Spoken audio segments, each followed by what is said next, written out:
નમસ્કાર, આપ જોઈ રહ્યા છો સ્પાર્ક ટુડે ન્યૂઝ। છોટાઉદેપુરમાં જગતગુરુ શ્રી અવિચલદાસજી દેવાચાર્ય મહારાજની છોટાઉદેપુર તાલુકામાં પધરામણી થઈ। ભક્તોમાં ભારે ઉત્સાહ જોવા મળી રહ્યો છે। અખિલ ભારતીય સંત સમાજના અધ્યક્ષ અને સપ્તમ કુવેરાચાર્ય જગતગુરુ સંત શ્રી અવિચલદાસજી દેવાચાર્ય મહારાજ અમૃત જન્મોત્સવ કાર્યક્રમ અંતર્ગત છોટાઉદેપુરના આંગણે પધાર્યા છે। તેઓ 3 થી 6 જાન્યુઆરી સુધી છોટાઉદેપુર તાલુકાના મહેમાન બન્યા છે। તેઓની તાલુકાના વિવિધ ગામોમાં પધરામણી કરી પાદુકા પૂજન સહિત અનેક ધાર્મિક કાર્યક્રમોનું ભવ્ય આયોજન કરવામાં આવ્યું છે। છોટાઉદેપુરના જામલી ખાતે 3જી તારીખે તેઓ પધાર્યા। અમૃત જન્મોત્સવ કાર્યક્રમ અંતર્ગત પાદુકા પૂજન, ભાવવંદના સહિત અનેક ધાર્મિક કાર્યક્રમો અને પૂજ્ય ડોક્ટર ગીતા દીદીના સ્વકંઠે ભજન સત્સંગનું આયોજન કરવામાં આવ્યું।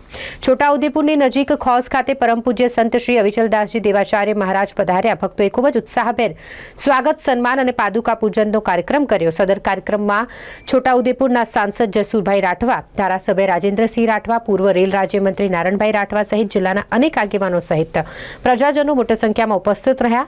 પાદુકા પૂજન તેમજ જગતગુરુ શ્રી અવિચલદાસજી દેવાચાર્ય મહારાજના આશીર્વાદ લીધા।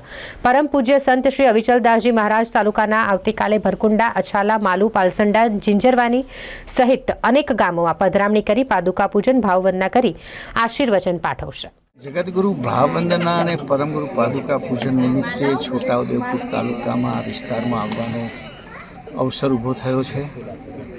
આમ તો આ ગુરુગાદી, અમારી ગાદી લગભગ 254 વર્ષ પૂરા થવા આવ્યા છે।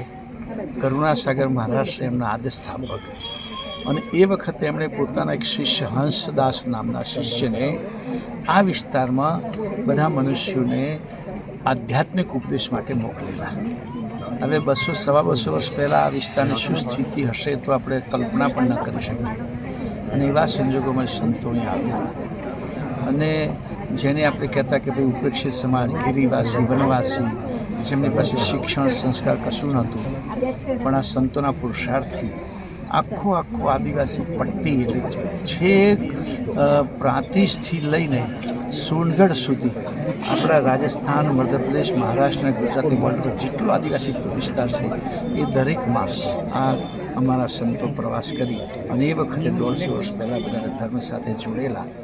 આજે આખા વિસ્તારમાં લગભગ અમારા 45 જેટલા તો મંદિરો છે, અને રીતે અવારનવાર આ સમાજને સંસ્કાર આપવા, આધ્યાત્મિકતા સાથે જોડવા એનું એક કાર્ય આ સંસ્થા કરી રહી છે।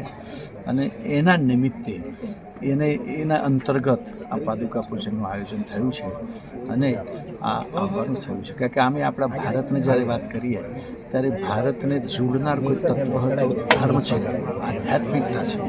આખા ભારતમાં ભાષા ભિન્નતા આપણે જોઈએ છીએ, ભૂષા ભિન્નતા, ભોજન ભિન્નતા જે અનેક પ્રકારની છે, પણ છતાંય આખો દેશ અખંડ રહ્યો છે આધ્યાત્મિકતાના લીધે, અને ભવિષ્યમાં અખંડ રહેશે પણ આ ધાર્મિકતાના લીધે છે।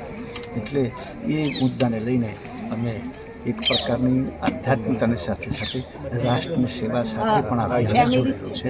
ધન્યવાદ।